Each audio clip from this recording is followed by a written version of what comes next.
ಎಲ್ರಿಗೂ ನಮಸ್ಕಾರ. Welcome back to my channel. ನಾನು ಅಂಬಿಕಾ. ಎಲ್ಲರೂ ಹೇಗಿದ್ದೀರಾ? ಎಲ್ಲರೂ ಕೂಡ ಚೆನ್ನಾಗಿದ್ದೀರಾ ಅಂತ ಅನ್ಕೋತೀನಿ. ಈ ಬ್ಲಾಗ್ ಬಂದು ಮಂಡೇ ಬ್ಲಾಗ್ ಆಗಿರುತ್ತೆ. ನಾನು ಆಫೀಸಿಂದ ಕೆಲಸ ಎಲ್ಲ ಮುಗಿಸ್ಕೊಂಡು ಬಂದು ನಾನು ಕೂಡ ಫ್ರೆಶ್ ಅಪ್ ಆಗಿ ಆನಂತರ ಇಲ್ಲಿ ಪೂಜೆ ಎಲ್ಲ ಮುಗಿಸ್ಕೊಂಡು ಇವತ್ತು ಕಿಚನಿಗೆ ಬಂದಿದ್ದೀನಿ. ಇವತ್ತು ನಾನು ಸಿಂಪಲ್ಲಾಗಿ ನೈಟ್ ಊಟಕ್ಕೆ ಅಂತೇಳಿ ಆರ್ಕ ಮತ್ತು ಪಾಲಕ್ ಸೊಪ್ಪನ್ನ ಬಳಸ್ಕೊಂಡು ಅದರಿಂದ ಒಂದು ಕಿಚಡಿ ಮಾಡ್ಕೋತಾ ಇದ್ದೀನಿ. ಅದ್ರ ಜೊತೆಗೆ ಒಂದು ಮಶ್ರೂಮ್ ಫ್ರೈ ಕೂಡ ಮಾಡ್ಕೋತಾ ಇದ್ದೀನಿ. ಎರಡು ರೆಸಿಪಿನೂ ಒಂದೇ ವಿಡಿಯೋದಲ್ಲಿ ಶೇರ್ ಮಾಡ್ತಾ ಇದ್ದೀನಿ. ಆರ್ಕ ಅಂದರೆ ಕೆಲವೊಬ್ಬರಿಗೆ ಗೊತ್ತಿರ್ಬೋದು ಮತ್ತು ಕೆಲವೊಬ್ಬರಿಗೆ ಗೊತ್ತಿಲ್ಲದೇ ಇರ್ಬೋದು. ಈ ಸಾಸಿವೆ ಥರನೇ ಇರುತ್ತೆ. ಆರ್ಕ ಕೂಡ ವೈಟ್ ಕಲರಲ್ಲಿ ಬರುತ್ತೆ. ನೀವು ನಾರ್ಮಲಾಗಿ ಅನ್ನ ಏನು ಮಾಡ್ಕೊತೀರ ಸೇಮ್ ಅದೇ ರೀತಿಯಾಗಿ ಮಾಡ್ಕೊಳ್ಳೋದು, ಮತ್ತು ಅನ್ನ ಮಾಡ್ಕೊಂಡ್ಮೇಲೆ ಸೇಮ್ ಅದೇ ರೀತಿಯಾಗಿ ಬರುತ್ತೆ. ಇದರಲ್ಲಿ ಏನಂತಂದರೆ ಫ್ಯಾಟ್ ಕಂಟೆಂಟು ಸ್ವಲ್ಪ ಕಡಿಮೆ ಇರುತ್ತೆ, ಹಾಗಾಗಿ ಆರೋಗ್ಯಕ್ಕೆ ತುಂಬ ಒಳ್ಳೆಯದಂತ ಹೇಳ್ತಾರೆ. ಅದರಲ್ಲೂ ನಾವು ವೆಯ್ಟ್ ಲಾಸ್ ಮಾಡ್ತೀವಿ ಅಂತಂದರೆ ಬೆಸ್ಟ್ ರೆಸಿಪಿ ಕೂಡ ಇದು. ನಾನು ಕೂಡ ವೆಯ್ಟ್ ಲಾಸ್ ಮಾಡಬೇಕು, ಹಾಗಾಗಿ ಇವತ್ತಿಂದ ಈ ಥರ ರೆಸಿಪಿಗಳೇ ಮಾಡೋಣ ಅಂತೇಳಿ ಮಾಡ್ತಾಯಿದ್ದೀನಿ. ನಿಮಗೂ ಯಾರಾದರೂ ವೆಯ್ಟ್ ಲಾಸ್ ಮಾಡೋರು ಇತ್ತು ಅಂದರೆ ನನ್ನ ವಿಡಿಯೋ ನೋಡ್ತಿರೋರಿಗೆ ಹೆಲ್ಪ್ ಆಗ್ಬೋದು ಅಂತೇಳಿ ನಿಮಗೂ ಕೂಡ ಶೇರ್ ಮಾಡ್ತಾ ಇದ್ದೀನಿ. ಇವಾಗ ನಾನಿಲ್ಲಿ 1.5 ಗ್ಲಾಸಷ್ಟು ಆರ್ಕನ ತೊಗೊಂಡು ಚೆನ್ನಾಗಿ ವಾಶ್ ಮಾಡ್ಕೋತೀನಿ. ನೀವು ನೋಡ್ತಿರ್ಬೋದು ಯಾವ ರೀತಿಯಾಗಿ ಕಲರ್ ಇದೆ ನೀರಂತ. ಸ್ವಲ್ಪ ಇದರಲ್ಲಿ ಮಣ್ಣಿನ ಅಂಶ ಎಲ್ಲ ಜಾಸ್ತಿ ಇರುತ್ತೆ, ಹಾಗಾಗಿ ಸ್ವಲ್ಪ ಚೆನ್ನಾಗಿ ವಾಶ್ ಮಾಡ್ಕೊಬೇಕು. ಒಂದು 4-5 ಸತಿ ಏನಾದರೂ ಚೆನ್ನಾಗಿ ವಾಶ್ ಮಾಡಿಕೊಂಡು ಆನಂತರ ನಾವು ಅವಾಗಲೇ ನೀರೇನು ಬಿಸಿ ಮಾಡೋಕ್ಕೆ ಇಟ್ಟಿದ್ವಿ ಅಲ್ವಾ, ನೀರು ಕೂಡ ಚೆನ್ನಾಗಿ ಬಿಸಿ ಆಗಿರುತ್ತೆ.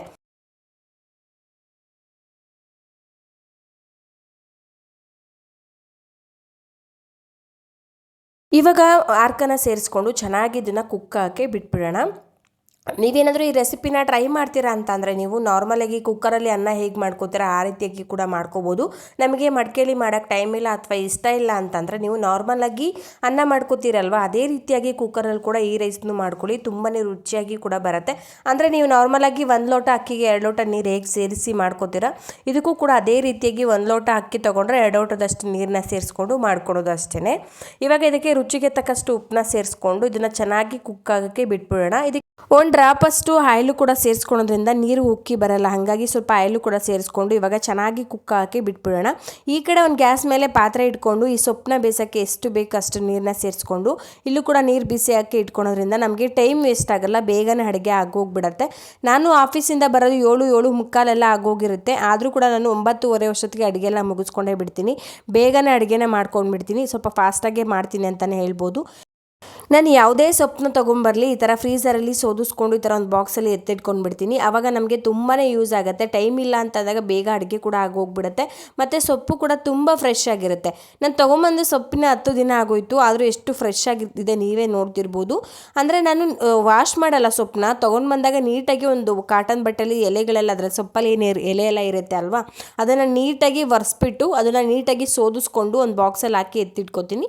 ನಾನು ಅಡುಗೆ ಮಾಡ್ಕೊಳ್ಳೋಂಥ ಟೈಮಲ್ಲಿ ನೀಟಾಗಿ ವಾಶ್ ಮಾಡಿ ಹಾಕೋತೀನಿ. ಯಾಕಂತಂದರೆ ನಾವು ವಾಶ್ ಮಾಡಿ ಸೊಪ್ಪನ್ನ ಎತ್ತಿಡೋದ್ರಿಂದ ಸೊಪ್ಪು ಸ್ವಲ್ಪ ಬೇಗ ಕೊಳ್ತು ಬಿಡುತ್ತೆ, ಹಾಗಾಗಿ ನಾನು ವಾಶ್ ಮಾಡಲ್ಲ. ಒಂದು ಕಾಟನ್ ಬಟ್ಟೆಯಲ್ಲಿ ನೀಟಾಗಿ ಒರೆಸ್ಬಿಟ್ಟು ಆ ಮಣ್ಣಿನ ಅಂಶ ಏನಿರ್ತದೆಲ್ಲ ನೀಟಾಗಿ ಸೋದಿಸ್ಕೊಂಡು ಫ್ರೀಝರಲ್ಲಿ ಎತ್ತಿಟ್ಕೋತೀನಿ. ನಾವು ಈ ರೀತಿಯಾಗಿ ಮಾಡೋದ್ರಿಂದ ಸೊಪ್ಪು ಒಂದು ವಾರಗಟ್ಟಲೆ ಆರಾಮಾಗಿ ನಾವು ಯೂಸ್ ಮಾಡ್ಕೋಬೋದು. ಹಾಗಾಗಿ ಇವಾಗ ನೋಡ್ತಿರ್ಬೋದು ನೀವು ಈ ಪಾಲಕ್ ಸೊಪ್ಪನ್ನೆಲ್ಲ ನೀಟಾಗಿ ವಾಶ್ ಮಾಡಿಕೊಂಡು ಅದಾದಮೇಲೆ ನಾನು ಪಾತ್ರೆಯಲ್ಲಿ ಬೇಯಕ್ಕೆ ಇಟ್ಕೊಂಡ್ಬಿಟ್ಟಿದ್ದೀನಿ. ಅದಾದಮೇಲೆ ಈ ಕಡೆ ಇಲ್ಲಿ ನಾನು ಇದು ರೈಸಿಗೆ ಏನೇನು ಬೇಕು ಎಲ್ಲ ಪದಾರ್ಥಗಳನ್ನು ಸೈಡಿಗೆ ಎತ್ತಿಟ್ಕೋತಾ ಇದ್ದೀನಿ. ಈ ಥರ ಬೇಗ ಎತ್ತಿಟ್ಕೊಂಡು ಮಾಡ್ಕೊಳೋದ್ರಿಂದ ಬೇಗನೆ ಅಡುಗೆ ಕೂಡ ಆಗುತ್ತೆ. ಹಾಗಾಗಿ ನೀವು ಇಲ್ಲಿ ನೋಡ್ತಿರ್ಬೋದು ನಾನು ಬಟಾಣಿ ಕೂಡ ಅಷ್ಟೇ ಈ ಥರ ನಾನು ಫ್ರೀ ಇದ್ದಾಗೆಲ್ಲ ಬಿಡಿಸಿ ಈ ಥರ ಫ್ರೀಝರಲ್ಲಿ ಎತ್ತಿಟ್ಕೊಂಡು ಬಿಡ್ತೀನಿ. ನನಗಿದು ಆರಾಮಾಗಿ ಒಂದು 2 ಮಂತ್ಸ್ವರೆಗೂ ನೀಟಾಗಿ ಯೂಸ್ ಮಾಡ್ಕೋಬೋದು. ಈ ಅವರೆಗಳಾಗಿರ್ಬೋದು ಅಥವಾ ಈ ತೊಗರಿಗಳಾಗಿರ್ಬೋದು ಇಲ್ಲ ಹಸಿ ಬಟಾಣಿ ಆಗಿರ್ಬೋದು, ಇದು ಯಾವುದು ಕೂಡ ಎಲ್ಲ ಸೀಸನಲ್ಲೂ ನಮಗೆ ಸಿಗಲ್ಲ. ಕೆಲವೊಂದು ಟೈಮಲ್ಲಿ ಅಷ್ಟೇ ಸಿಗುತ್ತೆ, ಅಥವಾ ನಮಗೆ ಸಿಗುತ್ತೆ ಅಂದರೆ ರೇಟು ಕೂಡ ತುಂಬ ಜಾಸ್ತಿ ಇರುತ್ತೆ. ಹಾಗಾಗಿ ನಾನು ಈ ಥರ ಸೀಸನಲ್ಲಿ ರೇಟ್ ಕಡಿಮೆ ಇದ್ದಾಗ ಈ ಥರ ಎಲ್ಲ ತೊಗೊಂಡು ಬಂದು ಬಿಡಿಸಿ ಈ ಥರ ಏರ್ ಕಂಟೈನ್ ಬಾಕ್ಸಲ್ಲಿ ಐಸ್ ಬಾಕ್ಸಲ್ಲಿ ಎತ್ತಿಟ್ಕೊಂಡು ಬಿಡ್ತೀನಿ. ಆವಾಗ ನಮ್ಗೆ ಆರಾಮಾಗಿ ಒಂದು 2-3 ಮಂತ್ಸ್ ಯೂಸ್ ಮಾಡ್ಬೋದು. ಮತ್ತು ಸೀಸನ್ ಬಂದಾಗ ಇದೇ ರೀತಿಯಾಗಿ ಬಿಡಿಸಿ ನಾನು ಫ್ರೀಝರಲ್ಲಿ ಎತ್ತಿಟ್ಕೋತೀನಿ. ನನಗೇನೋ ಒಂಥರ ಹಸಿ ಬಟಾಣಿ ಅಥವಾ ಹಸಿ ಅವರೆಕಾಳು ಅಥವಾ ಈ ತೊಗರಿಕಾಳು ಯೂಸ್ ಮಾಡೋದು ತುಂಬ ಇಷ್ಟ ಆಗುತ್ತೆ, ಹಾಗಾಗಿ ಈ ಥರ ನಾನು ಬಿಡಿಸಿ ಇಟ್ಕೊಂಡು ಬಿಡ್ತೀನಿ. ಈ ಕಡೆ ರೈಸ್ ಆಗಿದೆಯಾ ಅಂತ ಕೂಡ ನಾನು ಚೆಕ್ ಮಾಡ್ಕೋತಾ ಇದ್ದೀನಿ. ನನಗೆ ಇನ್ನೂ ಒಂದು 3-4 ಮಿನಿಟ್ಸ್ ಇದು ಕುಕ್ ಆಗಬೇಕಿತ್ತು ಅಂತ ಅನ್ನಿಸ್ತು, ಹಾಗಾಗಿ ಸ್ವಲ್ಪ ಕುಕ್ ಮಾಡೋಣ ಅಂತೇಳಿ ಹಾಗೆ ಬಿಡ್ತಾ ಇದ್ದೀನಿ. ನಿಮಗೇನಾದರೂ ಈ ಥರ ಪಾತ್ರೆಯಲ್ಲಿ ಮಾಡೋಕ್ಕೆ ಇಷ್ಟ ಆಗಲ್ಲ ಅಂತ ಅಂದರೆ ನೀವು ಕುಕ್ಕರಲ್ಲಿ ಕೂಡ ಮಾಡ್ಕೋಬೋದು. ಬಟ್ ಏನಂದರೆ ಕುಕ್ಕರಲ್ಲಿ ಮಾಡೋಕ್ಕಿಂತ ಈ ಥರ ಪಾತ್ರೆಯಲ್ಲಿ ಮಾಡ್ಕೊಳೋದ್ರಿಂದ ತುಂಬಾ ರುಚಿಯಾಗಿ ಬರುತ್ತೆ ಅಷ್ಟೇ, ಬೇರೆ ಏನಿಲ್ಲ. ಇವಾಗ ಇನ್ನೊಂದು 5 ಮಿನಿಟ್ಸ್ ಇದು ಕುಕ್ ಆಗಲಿ. ಈ ಕಡೆ ನಾನು ಪಾಲಕ್ ಕಿಚಡಿಗೆ ಎಲ್ಲ ರೆಡಿ ಮಾಡ್ಕೊಂಡು ಬಿಡ್ತೀನಿ. ನಾನಿಲ್ಲಿ ಮೀಡಿಯಮ್ ಸೈಜ್ದು 2 ಟೊಮೊಟೊನ ತೊಗೊಂಡು ಅದನ್ನು ಕೂಡ ಸಣ್ಣದಾಗಿ ಕಟ್ ಮಾಡಿ ಇಟ್ಕೋತೀನಿ. ಇಲ್ಲಿ ಸ್ವಲ್ಪ ಕರಿಬೇವು ಸೊಪ್ಪು ಕೂಡ ತೊಗೊಂಡಿದ್ದೀನಿ. ಅದಾದಮೇಲೆ 1 ಗೆಡ್ಡೆಯಷ್ಟು ಬೆಳ್ಳುಳ್ಳಿ ಪೂರ್ತಿಯಾಗಿ ತೊಗೊಂಡಿದ್ದೀನಿ. ಬೆಳ್ಳುಳ್ಳಿ ಸ್ವಲ್ಪ ಜಾಸ್ತಿ ಹಾಕೋದ್ರಿಂದ ಟೇಸ್ಟು ಕೂಡ ತುಂಬ ಚೆನ್ನಾಗಿ ಬರುತ್ತೆ ಹಾಗಾಗಿ. ಮತ್ತು ಮೀಡಿಯಮ್ ಸೈಜ್ದು 1 ಈರುಳ್ಳಿನ ತೊಗೊಂಡು ಈ ರೀತಿಯಾಗಿ ಸಣ್ಣದಾಗಿ ಕಟ್ ಮಾಡಿ ಸೇರಿಸ್ಕೊತಾ ಇದ್ದೀನಿ. ಈರುಳ್ಳಿನ ಸ್ವಲ್ಪ ಜಾಸ್ತಿ ಹಾಕೋಬೇಡಿ, ಅಷ್ಟೊಂದೇನು ಬೇಕಾಗಲ್ಲ. 1 ಮೀಡಿಯಮ್ ಸೈಜ್ ಈರುಳ್ಳಿ ಆದರೆ ಸಾಕಾಗುತ್ತೆ. ಬಟ್ ಇಲ್ಲಿ ಕಿಚಡಿಗೆ ಸ್ವಲ್ಪ ಬೆಳ್ಳುಳ್ಳಿ ಜಾಸ್ತಿ ಹಾಕೋದ್ರಿಂದ ಸ್ವಲ್ಪ ಟೇಸ್ಟ್ ಚೆನ್ನಾಗಿ ಬರುತ್ತೆ, ಹಾಗಾಗಿ ಸ್ವಲ್ಪ ಬೆಳ್ಳುಳ್ಳಿನ ಜಾಸ್ತಿನೇ ಸೇರಿಸ್ಕೊಳ್ಳಿ. ನಮ್ಮನೇಲಿ ತುಂಬ ಖಾರ ಕಡಿಮೆ ತಿನ್ನೋದು ನಾವು, ಹಾಗಾಗಿ ನಾನು ಇಲ್ಲಿ ಒಂದು 3 ರಿಂದ 4 ಮೆಣಸಿನ್ಕಾಯಿ ಅಷ್ಟೇ ಸೇರಿಸ್ಕೊತಾ ಇದ್ದೀನಿ. ನೀವೇನಾದರೂ ಸ್ವಲ್ಪ ಖಾರ ಜಾಸ್ತಿ ತಿಂತೀರಾ ಅಂದರೆ ಜಾಸ್ತಿ ಕೂಡ ಸೇರಿಸ್ಕೊಳ್ಳಿ, ತುಂಬಾ ರುಚಿಯಾಗಿರುತ್ತೆ. ಅದರಲ್ಲೂ ಸ್ವಲ್ಪ ಈ ಪಾಲಕ್ಕೆಲ್ಲ ಸ್ವಲ್ಪ ಖಾರ ಮುಂದೆ ಇತ್ತಂದರೆ ಟೇಸ್ಟು ಕೂಡ ತುಂಬ ಚೆನ್ನಾಗಿ ಅನಿಸುತ್ತೆ. ಖಾರ ಜಾಸ್ತಿ ತಿನ್ನೋರು ಸ್ವಲ್ಪ ಜಾಸ್ತಿ ಕೂಡ ಆ್ಯಡ್ ಮಾಡ್ಕೊಳ್ಳಿ. ಇವಾಗ ಇದೆಲ್ಲ ಸಣ್ಣದಾಗಿ ಕಟ್ ಮಾಡಿ ಇಟ್ಕೊಳ್ಳೋಣ. ಇಲ್ಲಿ ಟೊಮೊಟೊ ಕೂಡ ನಾನು ಮೀಡಿಯಮ್ ಸೈಜು 2 ಟೊಮೊಟೊನ ಸಣ್ಣದಾಗಿ ಕಟ್ ಮಾಡಿ ಸೇರಿಸ್ಕೊತಾ ಇದ್ದೀನಿ. ಈ ಪಾಲಕ್ ಕಿಚಡಿಗೆ ಸ್ವಲ್ಪ ಟೊಮೊಟೊ ಜಾಸ್ತಿ ಸೇರಿಸ್ಕೋಬೇಡಿ, ಸ್ವಲ್ಪ ಹುಳಿ ಅನಿಸ್ಬಿಡುತ್ತೆ. ಹಂಗಾಗಿ ಒಂದು ಮೀಡಿಯಮ್ ಸೈಜ್ದು 2 ಟೊಮೊಟೊ ಆದರೆ ಸಾಕಾಗುತ್ತೆ. ಮತ್ತು ಹುಳಿ ಟೊಮೊಟೊನ ತೊಗೋಬಾರ್ದು. ನಾನಿಲ್ಲಿ ಸ್ವೀಟ್ ಟೊಮೊಟೊನ ಸೇರಿಸ್ಕೊತಾ ಇದ್ದೀನಿ. ಸ್ವೀಟ್ ಟೊಮೊಟೊ ಹಾಕಿದ್ರೆ ಟೇಸ್ಟ್ ಚೆನ್ನಾಗಿ ಬರುತ್ತೆ, ಹಾಗಾಗಿ ಇದನ್ನು ಕೂಡ ಸಣ್ಣದಾಗಿ ಕಟ್ ಮಾಡಿ ಸೇರಿಸ್ಕೊಂಡ್ರೆ ಆಯಿತು. ಈ ಕಡೆ ನನಗೆ ರೈಸು ಕೂಡ ಚೆನ್ನಾಗಿ ಕುಕ್ ಆಗಿತ್ತು, ಹಾಗಾಗಿ ಅದನ್ನು ಬಸ್ಕೊಂಡು ಬಿಟ್ಟರೆ ಅದು ಕೂಡ ಒಂದು ಕೆಲಸ ಆಗೋಗ್ಬಿಡತ್ತೆ ಅಂತೇಳಿ ಇಲ್ಲಿ ನಾನು ರೈಸು ಕೂಡ ಬಸ್ಕೊತಾ ಇದ್ದೀನಿ. ಇವಾಗ ಕರೆಕ್ಟಾಗಿ ಕುಕ್ ಆಗಿದೆ ಅದು. ನಾನಿಲ್ಲಿ ರೈಸ್ನ ಅಂದರೆ ಸಪ್ರೇಟ್ ನೀರನ್ನ ಸೋದಿಸ್ಕೊತೀನಿ, ಅಂದರೆ ಈ ಬಸ್ಕೊಳೋದಂತ ನಾವೇನು ಕರಿತೀವಿ ಆ ರೀತಿಯಾಗಿ ಸಪ್ರೇಟಾಗಿ ಸೋದಿಸ್ಕೊತೀನಿ. ಆವಾಗ ನನಗೆ ಆ ಗಂಜಿ ಕೂಡ ಮಿಕ್ಕತ್ತೆ. ಆ ಗಂಜಿನ ನಾನು ಅದನ್ನು ವೇಸ್ಟ್ ಮಾಡಲ್ಲ. ಅದನ್ನು ಕೂಡ ನಾನಿಲ್ಲಿ ಬೆಳಿಗ್ಗೆ ಎದ್ದು ನಾವು ರಾಗಿ ಗಂಜಿ ಮಾಡ್ತೀವಿ, ಅಂದರೆ ರಾಗಿ ಅಂಬಲಿ ಅಂತ ನಾವು ಮಾಡ್ತೀವಿ, ಅದಕ್ಕೆ ನಾನು ಇದನ್ನು ಸೇರಿಸ್ಕೊಂಡು ರಾಗಿ ಅಂಬಲಿನ ಮಾಡ್ಕೊತೀನಿ. ಇಲ್ಲ ಅಂತಂದರೆ ರಾಗಿ ಅಂಬಲಿ ಮಾಡಲ್ಲ ಅಂತ ಹೇಳಿದ್ರೆ ಇದಕ್ಕೆ ನಾನು ಈರುಳ್ಳಿ, ಮೆಣಸಿನ್ಕಾಯಿ ಮತ್ತು ಉಪ್ಪು ಎಲ್ಲನೂ ಕೂಡ ಸೇರಿಸ್ಕೊಂಡು ಮಜ್ಜಿಗೆ ರೀತಿಯಾಗಿ ಕೂಡ ಕುಡಿತೀವಿ. ಅದು ಆರೋಗ್ಯಕ್ಕೆ ತುಂಬ ಒಳ್ಳೆಯದು. ನಾರ್ಮಲಾಗಿ ನಾವು ಮಜ್ಜಿಗೆ ಯಾವ ರೀತಿಯಾಗಿ ಮಾಡ್ಕೊತೀವಿ ಇದನ್ನು ಕೂಡ ಅದೇ ರೀತಿಯಾಗಿ ಮಾಡಿಕೊಂಡು ಕುಡಿಯೋದು ಅಷ್ಟೇ, ತುಂಬ ಆರೋಗ್ಯಕ್ಕೆ ಒಳ್ಳೆಯದು. ಹಾಗಾಗಿ ಈ ಗಂಜಿ ಕೂಡ ನಾನು ವೇಸ್ಟ್ ಮಾಡಲ್ಲ. ಇಲ್ಲ ಅಂತಂದರೆ ರಾಗಿ ಗಂಜಿ ಮಾಡ್ಕೊಂಡಾಗ ಸೇರಿಸ್ಕೊಳೋದ್ರಿಂದ ತುಂಬಾ ರುಚಿಯಾಗಿರುತ್ತೆ. ಅದು ಕೂಡ ನೀವು ಮಾಡ್ಕೋಬೋದು. ಯಾರಾದರೂ ರಾಗಿ ಗಂಜಿ ಮಾಡ್ಕೋತೀರಂದರೆ ನೀವು ಅದಕ್ಕೂ ಕೂಡ ಹೆಲ್ಪ್ ಆಗುತ್ತೆ. ಇವಾಗ ನೋಡಿ ಇದು ಚೆನ್ನಾಗಿ ಬಸ್ಕೊಂಡಾಯಿತು. ಇವಾಗ ನೋಡಿ ಚೆನ್ನಾಗಿ ಅನ್ನ ಆಗಿದೆ. ಇದನ್ನು ಸ್ವಲ್ಪ ಆರಕ್ಕೆ ಬಿಟ್ಬಿಡ್ತೀನಿ. ಇಷ್ಟು ರೈಸ್ ಆದರೆ ಸಾಕಾಗುತ್ತೆ. ನಾವಿಲ್ಲಿ ಇಬ್ಬರಿಗೆ ಮಾಡ್ತಿರೋದ್ರಿಂದ ನಮಗೆ ಈ ರೈಸ್ ಕರೆಕ್ಟ್ ಆಗುತ್ತೆ. ನೀವೇನಾದರೂ ಜನ ಜಾಸ್ತಿ ಇದ್ದಾರೆ ಅಂತ ಅಂದರೆ ನೀವು ಇನ್ನೂ ಸ್ವಲ್ಪ ಜಾಸ್ತಿನೇ ಮಾಡ್ಕೋಬೇಕಾಗತ್ತೆ ರೈಸ್ನ. ನಮಗಿದು ಇಬ್ಬರಿಗೆ ಕರೆಕ್ಟ್ ಆಗುತ್ತೆ. ಕರೆಕ್ಟಾಗಿ ಕುಕ್ಕು ಕೂಡ ಆಗಿದೆ. ನೀವು ನೋಡ್ತಿರ್ಬೋದು ಎಷ್ಟು ಪರ್ಫೆಕ್ಟಾಗಿ ಬೆಂದಿದೆ ಅಂತ, ಸಾಫ್ಟಾಗಿ ಕೂಡ ಬೆಂದಿರುತ್ತೆ. ಆ ಗಂಜಿ ಮಾತ್ರ ನೀವು ವೇಸ್ಟ್ ಮಾಡಲೇಬೇಡಿ, ಯಾಕಂದರೆ ಇದರಲ್ಲಿ ಇರುವಂಥ ಅಂಶ ಎಲ್ಲ ಪೂರ್ತಿಯಾಗಿ ಆ ಗಂಜಿಲೇ ಇರುತ್ತೆ. ಹಾಗಾಗಿ ಅದನ್ನು ವೇಸ್ಟ್ ಮಾಡಬೇಡಿ, ಯಾವುದಕ್ಕಾದರೂ ಬಳಸ್ಕೋಬೋದು. ನೀವು ಸಾಂಬಾರು ಮಾಡ್ತೀರಂದರೆ ನೀವು ಅದಕ್ಕೂ ಕೂಡ ಬಳಸ್ಕೋಬೋದು. ಕೆಲವೊಬ್ಬರು ಗಂಜಿ ಹಾಕಿ ಕೂಡ ಸಾಂಬಾರು ಮಾಡ್ತಾರೆ, ನಾನು ಕೇಳ್ಪಟ್ಟಿದ್ದೀನಿ. ನಮ್ಮ ಮನೆಗಳಲ್ಲಿ ನಾವು ಗಂಜಿ ಹಾಕಿ ಸಾಂಬಾರು ಯಾವತ್ತೂ ಮಾಡಿಲ್ಲ. ಈ ರೀತಿಯಾಗಿ ಈಗ ರಾಗಿ ಗಂಜಿಗೆ ಅಥವಾ ಈ ರೀತಿಯಾಗಿ ಗಂಜಿನೇ ಸಪ್ರೇಟಾಗಿ ನಾವು ಉಪ್ಪು ಮೆಣಸಿನ್ಕಾಯಿ ಎಲ್ಲ ಸೇರಿಸ್ಕೊಂಡು ಕೂಡ ಕುಡಿತೀವಿ. ಅದು ಕೂಡ ಆರೋಗ್ಯಕ್ಕೆ ತುಂಬ ಒಳ್ಳೆಯದು. ಹಾಗಾಗಿ ಮತ್ತು ನನಗೆ ಈ ಕಡೆ ಸೊಪ್ಪು ಕೂಡ ಚೆನ್ನಾಗಿ ಕುಕ್ಕಾಗಿತ್ತು, ಅದನ್ನು ಕೂಡ ನಾನು ಇವಾಗ ತೆಗೆದು ಸೋದಿಸ್ಕೊತೀನಿ. ಇವಾಗ ನೋಡಿ ನಾನು ಆವಾಗಲೇ ಏನು ಗಂಜಿನ ಬಸ್ತಿಟ್ಕೊಂಡಿದ್ನಲ್ವ ಅದನ್ನು ಕೂಡ ಒಂದು ಪಾತ್ರೆಗೆ ಸೇರಿಸ್ಕೊಂಡು ಸಪ್ರೇಟಾಗಿ ಎತ್ತಿಟ್ಕೊಂಡು ಬಿಡ್ತೀನಿ. ಯಾಕಂದರೆ ನಾನು ಆವಾಗಲೇ ಪಾತ್ರೆನ ವಾಶ್ ಮಾಡ್ಕೊಂಡು ಬಿಡ್ತೀನಿ. ನನಗೆ ಒಂದೇ ಸತಿ ಪಾತ್ರೆ ಎಲ್ಲ ವಾಶ್ ಮಾಡೋಕ್ಕೆ ಅಷ್ಟೊಂದು ಇಷ್ಟ ಆಗಲ್ಲ, ಸ್ವಲ್ಪ ಕಷ್ಟ ಅನಿಸುತ್ತೆ. ಹಾಗಾಗಿ ನಾನು ಆವಾಗಲೇ ಪಾತ್ರೆಗಳೆಲ್ಲ ವಾಶ್ ಮಾಡಿ ಇಟ್ಕೊಳೋದ್ರಿಂದ ನನಗೆ ಟೈಮ್ ಕೂಡ ಸೇವ್ ಆಗುತ್ತೆ. ಈ ಕಡೆ ಪಾಲಕ್ ಸೊಪ್ಪು ಕೂಡ ಚೆನ್ನಾಗಿ ಕುಕ್ಕಾಗಿತ್ತು, ಅದನ್ನು ಕೂಡ ನಾನು ಒಂದು ಪ್ಲೇಟಿಗೆ ಹಾಕ್ಕೊಂಡು ಪೂರ್ತಿಯಾಗಿ ಅದು ಕೂಲ್ ಹಾಕಿ ಬಿಟ್ಬಿಡ್ತೀನಿ. ಆನಂತರ ನಾನು ಒಂದು ಮಿಕ್ಸಿ ಜಾರಿಗೆ ಹಾಕ್ಕೊಂಡು ಇದನ್ನು ಸಣ್ಣದಾಗಿ ರುಬ್ಕೊಳೋದು ಅಷ್ಟೇ. ಇವಾಗ ನೀವು ನೋಡ್ತಿರ್ಬೋದು ಈ ಸೊಪ್ಪಲ್ಲಿರುವಂಥ ನೀರು ಕೂಡ ನಾನು ವೇಸ್ಟ್ ಮಾಡಲ್ಲ. ಆಮೇಲೆ ನನಗೆ ಪಾಲಕ್ ಕಿಚಡಿ ಮಾಡುವಾಗ ಇದೇ ನೀರನ್ನ ನಾನು ಬಳಸ್ಕೊತೀನಿ, ಮತ್ತು ಯಾವುದು ಕೂಡ ಎಕ್ಸ್ಟ್ರಾ ನೀರನ್ನ ಸೇರಿಸ್ಕೊಳಲ್ಲ. ಇವಾಗ ಇದು ಪೂರ್ತಿಯಾಗಿ ತೆಣ್ಣಗಾಗಲಿ, ಅದಾದ ನಂತರ ನಾವು ಸಣ್ಣದಾಗಿ ರುಬ್ಕೊಳ್ಳೋಣ. ಇವಾಗ ನೀವು ನೋಡ್ತಿರ್ಬೋದು ಇದು ಪೂರ್ತಿಯಾಗಿ ತೆಣ್ಣಗಾಗಿದೆ. ಇವಾಗ ಒಂದು ಮಿಕ್ಸಿ ಜಾರಿಗೆ ಸೇರಿಸ್ಕೊಂಡು ಇದನ್ನು ಸಣ್ಣದಾಗಿ ಪೇಸ್ಟ್ ರೀತಿಯಾಗಿ ನಾನು ರುಬ್ಕೊಂಬರ್ತೀನಿ. ಇವಾಗ ನೀವು ನೋಡ್ತಿರ್ಬೋದು ನಾನು ಸಣ್ಣದಾಗಿ ರುಬ್ಕೊಂಡಿದ್ದೀನಿ. ಇಷ್ಟು ಸಣ್ಣದಾಗಿ ರುಬ್ಕೊಂಡ್ರೆ ಸಾಕಾಗುತ್ತೆ. ಈ ರೀತಿಯಾಗಿ ಪೇಸ್ಟ್ ಆದರೆ ಸಾಕಾಗುತ್ತೆ. ತುಂಬಾ ರುಚಿಯಾಗಿರುತ್ತೆ. ಇದು ಆರೋಗ್ಯಕ್ಕೂ ಕೂಡ ತುಂಬ ಒಳ್ಳೆಯದು. ಅದರಲ್ಲೂ ನಾವು ಪಾಲಕ್ಕೆಲ್ಲ ಬಳಸಿ ಮಾಡೋದ್ರಿಂದ ಆರೋಗ್ಯಕ್ಕೆ ತುಂಬ ಒಳ್ಳೆಯದಂತಲೇ ಹೇಳ್ಬೋದು. ನೀವು ಒಂದ್ಸತಿ ಟ್ರೈ ಮಾಡಿಲ್ಲ ಅಂದರೆ ಟ್ರೈ ಮಾಡಿ ನೋಡಿ. ಇವಾಗ ಒಂದು ಗ್ಯಾಸ್ ಮೇಲೆ ಒಂದು ಪಾತ್ರೆನ ಇಟ್ಕೊಂಡು ಪಾತ್ರೆ ಕೂಡ ಚೆನ್ನಾಗಿ ಬಿಸಿ ಆದಮೇಲೆ ಇದಕ್ಕೆ 3 ರಿಂದ 4 ಟೇಬಲ್ ಸ್ಪೂನಷ್ಟು ಆಯಿಲು ಕೂಡ ಸೇರಿಸ್ಕೊತೀನಿ. ಆಯಿಲು ಕೂಡ ಚೆನ್ನಾಗಿ ಬಿಸಿ ಆದಮೇಲೆ ಇದಕ್ಕೆ ಜೀರಿಗೆ ಮತ್ತು ಸಾಸಿವೆ ಎರಡೂ ಕೂಡ 1 ಟೇಬಲ್ ಸ್ಪೂನಷ್ಟು ಸೇರಿಸ್ಕೊಂಡು ಇವೆರಡು ಕೂಡ ಚೆನ್ನಾಗಿ ಚಿಟಪಟ ಅನ್ನೋವರೆಗೂ ಸಿಡಿಯೋವರೆಗೂ ಚೆನ್ನಾಗಿ ಸಿಡಿಸ್ಕೊಂಡು ಆನಂತರ ನಾನು ಇದಕ್ಕೆ 4 ಮೆಣಸು ಕೂಡ ಸೇರಿಸ್ಕೊತೀನಿ. ಈ ಪಾಲಕ್ ಕಿಚಡಿಲಿ ಮೆಣಸು ಹಾಕೋದ್ರಿಂದ ಒಂದು ಒಳ್ಳೆ ಫ್ಲೇವರ್ ಸಿಗುತ್ತೆ. ಹಾಗಾಗಿ ಮೆಣಸು ಕೂಡ ಸೇರಿಸ್ಕೊಂಡು ಇದೆಲ್ಲ ಚೆನ್ನಾಗಿ ಫ್ರೈ ಆದ ನಂತರ ನಾವು ಒಂದು ಮೀಡಿಯಮ್ ಸೈಜ್ ಈರುಳ್ಳಿ ಆವಾಗಲೇ ಏನು ಕಟ್ ಮಾಡಿ ಇಟ್ಕೊಂಡಿದ್ವಿ ಅಲ್ವಾ ಸಣ್ಣದಾಗಿ, ಆ ಈರುಳ್ಳಿ ಮತ್ತು ಕರಿಬೇವು ಸೊಪ್ಪು ಮತ್ತು ಬೆಳ್ಳುಳ್ಳಿ ಇದಿಷ್ಟನ್ನು ಸೇರಿಸ್ಕೊಂಡು ಇದರಲ್ಲಿರುವಂಥ ಹಸಿ ವಾಸನೆ ಎಲ್ಲ ಹೋಗಬೇಕು ಚೆನ್ನಾಗಿ, ಅಲ್ಲಿವರೆಗೂ ನಾವು ಚೆನ್ನಾಗಿ ಫ್ರೈ ಮಾಡ್ಕೊಬೇಕು.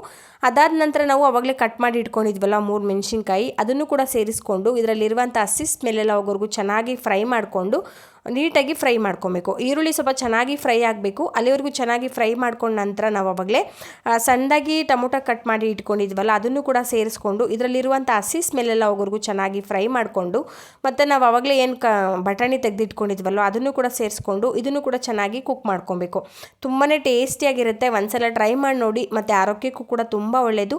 ನನ್ನ ವೀಡಿಯೋಸ್ ಏನಾದರೂ ನಿಮ್ಗೆ ಇಷ್ಟ ಆಗ್ತಿದೆ ಅಂದರೆ ಪ್ಲೀಸ್ ನನ್ನ ಚಾನಲ್ಗೆ ಸಪೋರ್ಟ್ ಮಾಡಿ ಮತ್ತು ಸಬ್ಸ್ಕ್ರೈಬ್ ಮಾಡ್ಕೊಳ್ಳಿ, ಹೆಲ್ಪ್ ಮಾಡಿ ಅಂತ ಕೇಳ್ಕೊತೀನಿ. ಇದಕ್ಕೆ ರುಚಿಗೆ ತಕ್ಕಷ್ಟು ಉಪ್ಪನ್ನು ಕೂಡ ಸೇರಿಸ್ಕೊಂಡು ಚೆನ್ನಾಗಿ ಮಿಕ್ಸ್ ಮಾಡ್ಕೊಬೇಕು. ಸ್ವಲ್ಪ ಈ ಹಂತದಲ್ಲೇ ಉಪ್ಪು ಹಾಕೋದ್ರಿಂದ ಬೇಗ ಕೂಡ ಟೊಮೊಟೊ ಕುಕ್ ಆಗುತ್ತೆ. ಹಾಗಾಗಿ ಈ ಹಂತದಲ್ಲೇ ಉಪ್ಪು ಕೂಡ ಸೇರಿಸ್ಕೊಂಡು ಚೆನ್ನಾಗಿ ಕುಕ್ ಮಾಡ್ಕೊಳ್ಳಿ. ಅದಾದ ನಂತರ ನಾವು ಆವಾಗಲೇ ಏನು ಬೇಯಿಸಿಟ್ಕೊಂಡಿದ್ವಲ್ವ ಹಾರ್ಕನ ಅದನ್ನು ಕೂಡ ಸೇರಿಸ್ಕೊಬೇಕು. ಇದನ್ನು ಕೂಡ ಸೇರಿಸ್ಕೊಂಡು ಚೆನ್ನಾಗಿ ಮಿಕ್ಸ್ ಮಾಡ್ಕೊಬೇಕು. ನೋಡಿ ಈ ರೀತಿಯಾಗಿರುತ್ತೆ. ಈ ರೀತಿಯಾಗಿ ಕುಕ್ ಆಗಿರುವಂಥ ಹಾರ್ಕನ ಇವಾಗ ನಾವೇನೀಗ ಕುಕ್ ಮಾಡಿ ಇಟ್ಕೊಂಡಿದ್ವಿ ಈ ಟೊಮೊಟೊ ಮೆಣಸಿನ್ಕಾಯಿ ಎಲ್ಲನೂ ಇದ್ರ ಜೊತೆಗೆ ಸೇರಿಸ್ಕೊಂಡು ಚೆನ್ನಾಗಿ ಮಿಕ್ಸ್ ಮಾಡ್ಕೊಬೇಕು. ಇವಾಗ ನಾವು ಆವಾಗಲೇ ಏನು ಪಾಲಕ್ ಸೊಪ್ಪನ್ನ ಪೇಸ್ಟ್ ಮಾಡಿ ಇಟ್ಕೊಂಡಿದ್ವಲ್ವ ಅದನ್ನು ಕೂಡ ಸೇರಿಸ್ಕೊಂಡು ಚೆನ್ನಾಗಿ ಮಿಕ್ಸ್ ಮಾಡ್ಕೊಬೇಕು. ನಾನಿಲ್ಲಿ ಎಕ್ಸ್ಟ್ರಾ ನೀರು ಯಾವುದು ಕೂಡ ಬಳಸ್ತಾ ಇಲ್ಲ. ನಾನು ಆವಾಗಲೇ ಏನು ಪಾಲಕ್ ಸೊಪ್ಪನ್ನ ಬೇಯಿಸ್ಕೋಬೇಕಾದ್ರೆ ನೀರಿತ್ತಲ್ವ ಅದೇ ನೀರನ್ನ ಇಲ್ಲಿ ಬಳಸ್ಕೊಂಡು ಚೆನ್ನಾಗಿ ಮಿಕ್ಸ್ ಮಾಡ್ಕೊತಾ ಇದ್ದೀನಿ ಅಷ್ಟೇ. ತುಂಬಾ ರುಚಿಯಾಗಿರುತ್ತೆ ಮತ್ತು ಆರೋಗ್ಯಕ್ಕೂ ಕೂಡ ತುಂಬ ಒಳ್ಳೆಯದು. ಒಂದ್ಸತಿ ಟ್ರೈ ಮಾಡಿ ನೋಡಿ ಯಾರಾದರೂ ಟ್ರೈ ಮಾಡಿಲ್ಲ ಅಂತಂದರೆ. ಹಾಗೆ ನನ್ನ ವಿಡಿಯೋ ಏನಾದರೂ ನಿಮಗೆ ಇಷ್ಟ ಆಗ್ತಿದೆ ಅಂದರೆ ಪ್ಲೀಸ್ ಒಂದು ಲೈಕ್ ಮಾಡಿ, ಲೈಕ್ ಮಾಡೋದು ಕೂಡ ಮರಿಬೇಡಿ. ಇದನ್ನು ಚೆನ್ನಾಗಿ ಮಿಕ್ಸ್ ಮಾಡ್ಕೊಬೇಕು. ನಾನು ಆವಾಗಲೇ ಏನು ಬೇಯಿಸಿಟ್ಕೊಂಡಿದ್ವಲ್ವ ನೀರು ಮಿಕ್ಕಿತ್ತಲ್ಲ ಅದೇ ನೀರನ್ನ ಈ ಮಿಕ್ಸಿ ಜಾರ್ ಒಳಗಡೆ ಸೇರಿಸ್ಕೊಂಡು ಒಂದ್ಸತಿ ಸೇರಿಸ್ಕೊಂಡು ಚೆನ್ನಾಗಿ ಮಿಕ್ಸ್ ಮಾಡ್ಕೊತಾ ಇದ್ದೀನಿ. ಕೊನೆಯದಾಗಿ ಇದನ್ನು ಚೆನ್ನಾಗಿ ಮಿಕ್ಸ್ ಮಾಡಿಕೊಂಡು ಒಂದು ಕುದಿಸ್ಕೊಂಡ್ರೆ ಪಾಲಕ್ ಕಿಚಡಿ ರೆಡಿನೇ ಆಗೋಗ್ಬಿಡುತ್ತೆ. ಕೊನೆಯಲ್ಲಿ ಸ್ವಲ್ಪ ಕೊತ್ತಂಬರಿ ಸೊಪ್ಪು ಕೂಡ ಸೇರಿಸ್ಕೊಂಡು ಚೆನ್ನಾಗಿ ಮಿಕ್ಸ್ ಮಾಡಿಕೊಂಡು ಲಾಸ್ಟಿಗೆ ಸ್ವಲ್ಪ ತುಪ್ಪ ಕೂಡ ಸೇರಿಸ್ಕೊಂಡು ಒಂದು ಲಿಡ್ನ ಕ್ಲೋಸ್ ಮಾಡಿ. ತುಪ್ಪ ಸೇರಿಸ್ಕೊಂಡ್ಮೇಲೆ ನೀವು ಮತ್ತೆ ಕುದಿಸ್ಬಾರ್ದು, ಹಂಗೆ ಒಂದು ಲಿಡ್ನ ಕ್ಲೋಸ್ ಮಾಡಿ. ಅದರಲ್ಲಿರುವಂಥ ಫ್ಲೇವರ್ ಎಲ್ಲ ಈ ಪಾಲಕ್ ಕಿಚಡಿಲಿ ಬಿಟ್ಕೊಳುತ್ತೆ. ಆವಾಗ ಟೇಸ್ಟ್ ಅಂತೂ ಇನ್ನೂ ತುಂಬಾ ಚೆನ್ನಾಗಿರುತ್ತೆ. ಹಾಗಾಗಿ ನಾನು ಇಲ್ಲಿ ಒಂದು ಲಿಡ್ನ ಕ್ಲೋಸ್ ಮಾಡಿ ಬಿಟ್ಬಿಡ್ತೀನಿ. ಅದಾದ ನಂತರ ಇಲ್ಲಿ ಮಶ್ರೂಮ್ ಫ್ರೈ ಮಾಡೋಕ್ಕೆ ಮಶ್ರೂಮ್ ಕೂಡ ರೆಡಿ ಮಾಡ್ಕೊತಾ ಇದ್ದೀನಿ. ಇದು ಸ್ವಲ್ಪ ಚೆನ್ನಾಗಿ ಕ್ಲೀನ್ ಮಾಡ್ಕೊಬೇಕು. ಇದರಲ್ಲಿ ಮೇಲಿರುವಂಥ ಸ್ಕಿನ್ ಎಲ್ಲ ಸ್ವಲ್ಪ ಚೆನ್ನಾಗಿ ತೆಗೆದ್ಬಿಟ್ಟು ಆನಂತರ ಇದಕ್ಕೆ ಉಪ್ಪು ಮತ್ತು ಅರಿಶಿನ ಹಾಕಿ ಒಂದು 5 ಮಿನಿಟ್ಸ್ ಬಿಟ್ಬಿಡ್ತೀನಿ. ಆವಾಗ ನಮಗೆ ತುಂಬ ಮಶ್ರೂಮ್ ನೀಟಾಗಿ ಕ್ಲೀನ್ ಆಗುತ್ತೆ. ಹಾಗಾಗಿ ಸ್ವಲ್ಪ ಚೆನ್ನಾಗಿ ಕ್ಲೀನ್ ಮಾಡ್ಕೊಬೇಕು.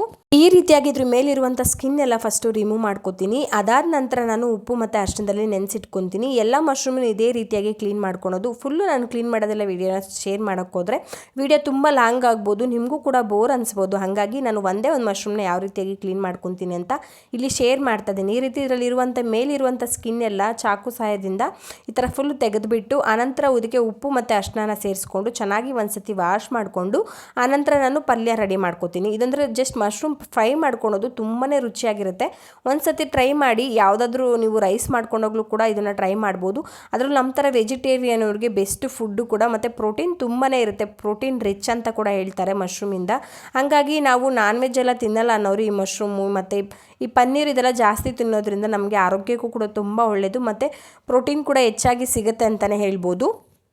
ನೋಡಿ ಇವಾಗ ನಾನು ಎಲ್ಲ ಮಶ್ರೂಮು ಕೂಡ ಇದೇ ರೀತಿಯಾಗಿ ನೀಟಾಗಿ ಕ್ಲೀನ್ ಮಾಡಿ ಇಟ್ಕೊಂಡಿದ್ದೀನಿ. ಇದಕ್ಕೆ ನಾನು ಒಂದು ಬೆಳ್ಳುಳ್ಳಿಲಿ ಅರ್ಧ ಗೆಡ್ಡೆಯಷ್ಟು ಬೆಳ್ಳುಳ್ಳಿನ ತೊಗೊಂಡಿನಿ, ಸ್ವಲ್ಪ ಕೊತ್ತಂಬರಿ ಸೊಪ್ಪು ಮತ್ತು ಸ್ವಲ್ಪ ಕರಿಬೇವು ಸೊಪ್ಪು, ಒಂದು ಚಿಕ್ಕದು ಮೀಡಿಯಮ್ ಸೈಜ್ದು ಒಂದು ಟೊಮೊಟೊ, ಮೀಡಿಯಮ್ ಸೈಜ್ದು ಒಂದು ಈರುಳ್ಳಿನ ತೊಗೊಂಡು ಸಣ್ಣದಾಗಿ ಕಟ್ ಮಾಡಿ ಸೇರಿಸ್ಕೊತಾ ಇದ್ದೀನಿ. ತುಂಬ ರುಚಿಯಾಗಿರುತ್ತೆ. ಒಂದ್ಸತಿ ಟ್ರೈ ಮತ್ತು ಟೊಮೊಟೊನ ಜಾಸ್ತಿ ತೊಗೋಬಾರ್ದು. ಮೀಡಿಯಮ್ ಸೈಜ್ದು ಒಂದು ಟೊಮೊಟೊನ ಸೇರಿಸ್ಕೊಳ್ಳಿ. ತುಂಬ ಟೊಮೊಟೊ ಹಾಕೋದ್ರಿಂದ ಹುಳಿ ಅನಿಸ್ಬಿಡುತ್ತೆ. ಹಾಗಾಗಿ ಜಾಸ್ತಿನ ಸೇರಿಸ್ಕೋಬೇಡಿ. ಅದನ್ನು ಕೂಡ ಸಣ್ಣದಾಗಿ ಕಟ್ ಮಾಡಿಕೊಂಡು ಸೇರಿಸ್ಕೋಬೇಕು. ಬೇಡಿ ಒಂದು 3 ರಿಂದ 4 ಇಳ್ಕು ಬೆಳ್ಳುಳ್ಳಿ ಆದರೆ ಸಾಕಾಗುತ್ತೆ. ಅದನ್ನು ಕೂಡ ಕ್ರಷ್ ಮಾಡಿ ಅದರಲ್ಲಿರುವಂಥ ಸಿಪ್ಪೆ ಎಲ್ಲ ತೆಗೆದುಬಿಟ್ಟು ಚೆನ್ನಾಗಿ ಕ್ಲೀನ್ ಮಾಡ್ಕೊಬೇಕು. ನೋಡಿ ಈ ರೀತಿಯಾಗಿ ಮಶ್ರೂಮು ಕೂಡ ಚೆನ್ನಾಗಿ ಕ್ಲೀನ್ ಮಾಡ್ಕೊಬೇಕು. ಒಂದೊಂದ್ಸತಿ ಗೊತ್ತೇ ಆಗಲ್ಲ, ಹುಳ ಕೂಡ ಇರುತ್ತೆ. ಸ್ವಲ್ಪ ನೋಡಿಕೊಂಡು ಚೆನ್ನಾಗಿ ಕ್ಲೀನ್ ಮಾಡ್ಕೊಳ್ಳಿ. ಉಪ್ಪು ಅರಿಶಿನ ಹಾಕಿ ಕ್ಲೀನ್ ಮಾಡ್ಕೊಳೋದ್ರಿಂದ ತುಂಬಾ ಚೆನ್ನಾಗಿ ಕ್ಲೀನ್ ಆಗುತ್ತೆ ಅಂತಲೇ ಹೇಳ್ಬೋದು ಮಶ್ರೂಮು. ಮತ್ತು ನಾನು ತೊಗೊಂಬಂದ್ರಂಥ ಮಶ್ರೂಮು ತುಂಬ ಫ್ರೆಶ್ ಆಗಿತ್ತು.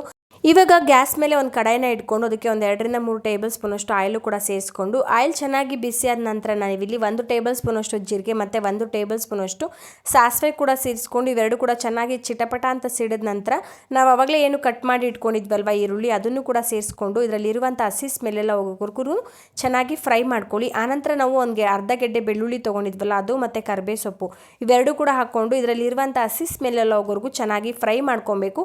ಸ್ವಲ್ಪ ಚೆನ್ನಾಗಿ ಈರುಳ್ಳಿ ಎಲ್ಲ ಫ್ರೈ ಫ್ರೈ ಆದ ನಂತರ ನಾವು ಇವಾಗ ಇದು ಚೆನ್ನಾಗಿ ಕುಕ್ ಆದ ನಂತರ ನಾವು ಅವಾಗಲೇ ಏನು ಕಟ್ ಮಾಡಿ ಇಟ್ಕೊಂಡಿದ್ವಲ್ವ ಟೊಮೊಟೊ ಅದನ್ನು ಕೂಡ ಸೇರಿಸ್ಕೊಂಡು ಅದರಲ್ಲಿರುವಂಥ ಹಸಿ ಸ್ಮೆಲ್ ಎಲ್ಲ ಹೋಗೋವರೆಗೂ ಚೆನ್ನಾಗಿ ಮಿಕ್ಸ್ ಮಾಡ್ಕೊಬೇಕು.